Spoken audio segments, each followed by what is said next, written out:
It was a much-hyped presidential debate that had Kenyans stay up late for, not only to listen to the issues being propagated, but also to observe how the candidates performed and related both individually and to each other. How was their body language and which messages did they send out?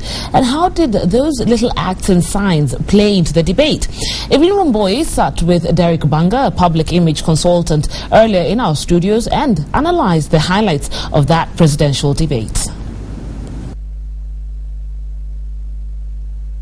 Okay, Derek, thank you. Let's begin with the fact that there are some presidential candidates who did not show up for the rehearsals, and they did not know what is going on. Only 3 presidential candidates showed up: Martha Karua, Ole Kiapi, and Peter Kenneth. But how, maybe some of them did not know, like the opening shot, that they have to walk through and shake hands with some of their opponents. There are people who opted to pass their opponents. There are those who forgot and midway went back. How did that how did that form an initial mood even for the presidential debate? Like, some of them looked like they were literally going to the gallows, like they were, taking what they call the green mile, the last mile, heading to death row. Yeah. You want to walk in relaxed, looking confident, good handshake, a smile on your face. As far as shaking hands is concerned, that is really important in a debate format like this. Shaking hands is actually one way of psychologically letting your opponent know that you are ready for the debate. Maybe if we could discuss the role that the moderators played in even setting the mood. Most people were expecting this was going to be a very combative debate, but it was laid back. What role could the moderators, or did the moderators play to enhance maybe the debate? Yeah, now the moderators have a very important role. And you are right, this is a debate. It was not supposed to be an interview. So I would have liked to see more of the opponents talking to each other and less of the debaters just asking questions and then the participants just simply answering. The podiums, apart from the 2 that were the extreme ends, of course, that were put in last minute, how did they play a part in the entire debate? That's a great point, Evelyn. The podiums played a huge part. Now, the 2 podiums on the end, obviously for the last 2 participants, they were at a disadvantage because the podiums were lower than everybody else. Yeah. So they lost positions of authority.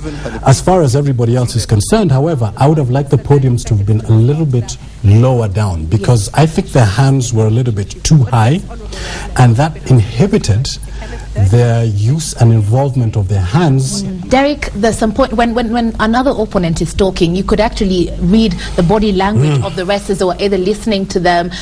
Some of them looked tense. They didn't know where to look, what to do.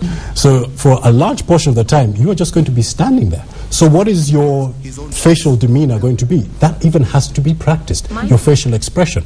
Or if your opponent says something that you don't necessarily agree with, what kind of a look do you give them? Do you give them daggers? And we saw all of that. I would have advised the candidates to have come up there perhaps with a pad or a pen, and so that when your opponent is speaking or somebody else is speaking, you can look to be, to be taking notes. So at least you're looking like you're busy doing something. Duba Dida. He was a man of the night, obviously.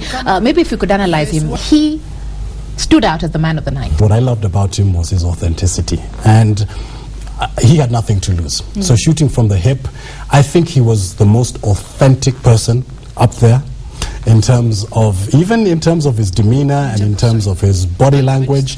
And so in terms of the non-verbal communication, I think he was one of the better performers on the night. He wasn't too scripted. Again, there were some candidates up there who seemed a little bit too scripted, careful not to say the wrong thing. We want to see the real you. A simple policy that every Kenyan should test, and this is in philosophy and religious studies. If you want to be healthy, eat when you're hungry.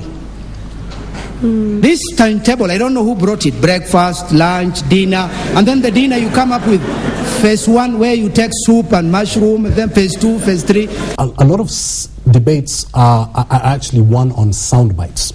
So it's that one sentence, that one thing that you remember. So, and he had a lot of memorable sound bites, I think, over the night. And that's another thing that a lot of the candidates need to be able to practice. The final shot, when the candidates were told to bring their friends and their families on the podium, and we could see presidential candidates like Martha Karua holding their grandchildren, Raila Odinga, the grandchild, actually ran to him. that immediately changed a lot. You could actually see on the social media, and people actually talking about it. These are actually human beings, and they're not just people that we look at as, we place them at a very high pedestal, but looking at them then, they were mere mortals, just like the rest of us. What impact did this particular shot have? Look at that, that's a wonderful shot. Yes. And that's a wonderful takeaway. I always love to see families. I think we're a country that was, can I say, built on family values. That is something that we cherish. And so seeing some of these candidates and seeing a softer side of them plays well. As an electorate, we want to look at these people and we want to relate to them.